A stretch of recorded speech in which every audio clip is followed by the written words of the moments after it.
Hey guys, LevelCap here, and welcome to another episode of This Week in Gaming. Microsoft came out swinging this week with a list of announcements long enough to be considered a short story. In summary, they announced several new and upcoming titles making their way to the Xbox One. They also announced 50 games to the Xbox Game Pass and are discounting the subscription service for the holiday season.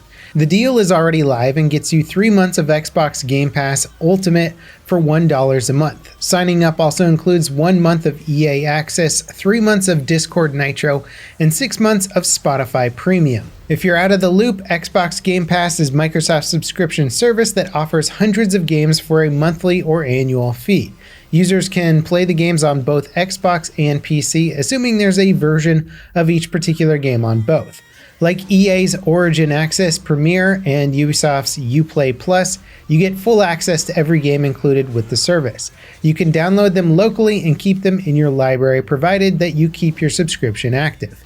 If you stop your subscription, you lose access to the games included with it, but not the progress you've made with them. So if you put your subscription on hold for a couple of months, when you come back, all of your saves will still be intact. For people on a more strict budget, paying a few bucks a month to play hundreds of games, including AAA titles, is a massive savings. These subscription services come with all sorts of consumer concerns. Of course, issues around ownership and privacy are at the forefront of most people's problems with game subscription models.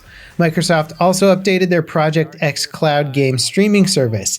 It's been in closed preview for about a month now and includes 100 titles. 50 of those titles were added this week. Users can stream their games on compatible mobile devices via Microsoft's cloud network. It competes with Google's Stadia streaming service.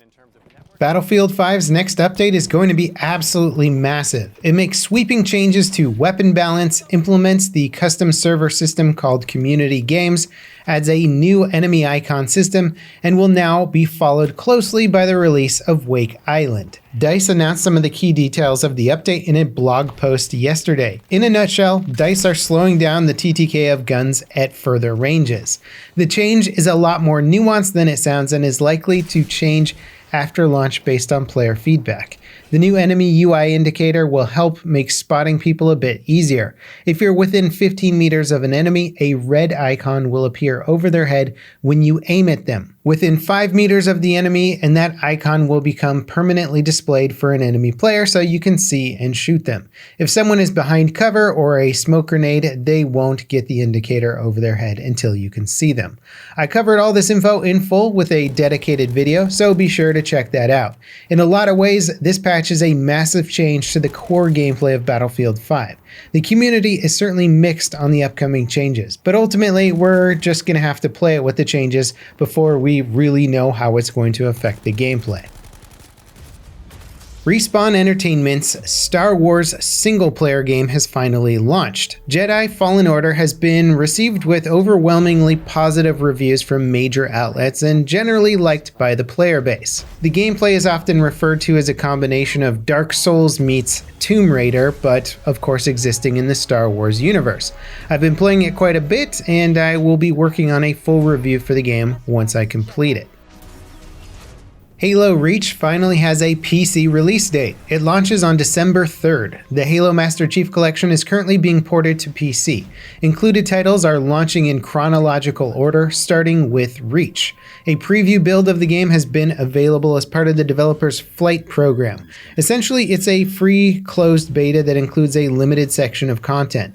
The PC port of Reach has been in development basically all year, if not longer.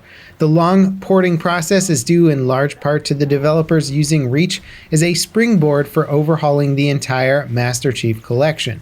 Subsequent titles will launch more quickly as the bulk of the work is done alongside Reach's port.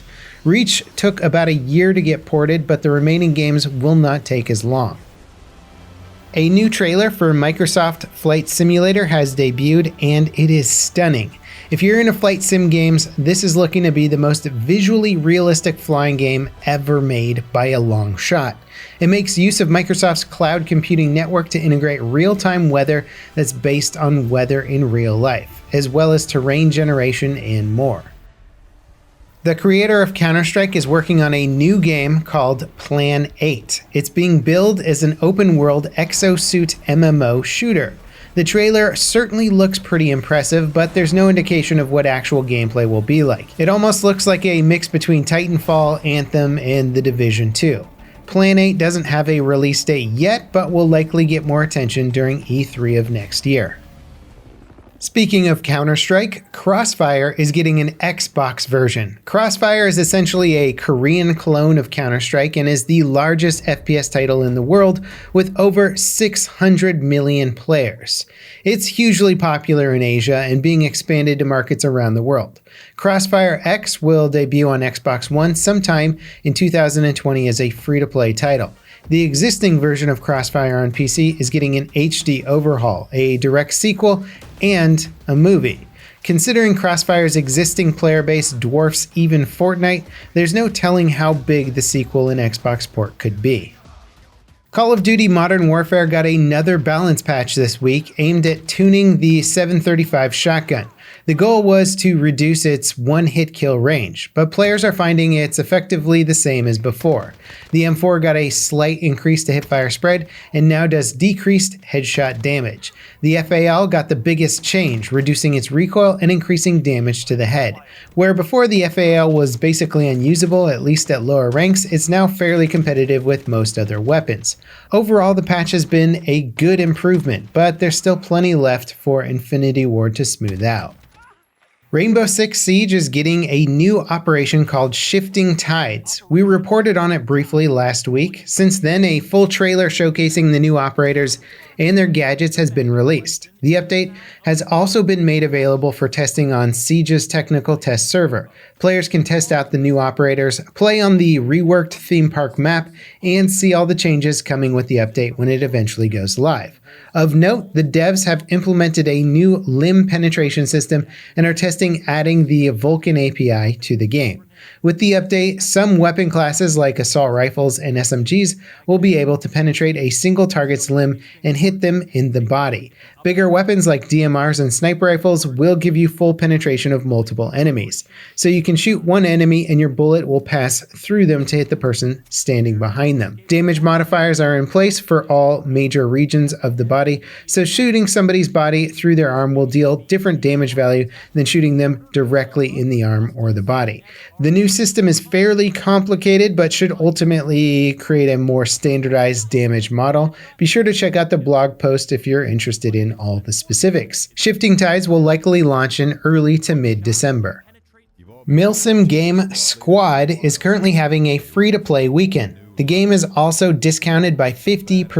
Update 17 is now in testing on the game's public test server. It's a pretty significant update and shifts the game from alpha to beta status.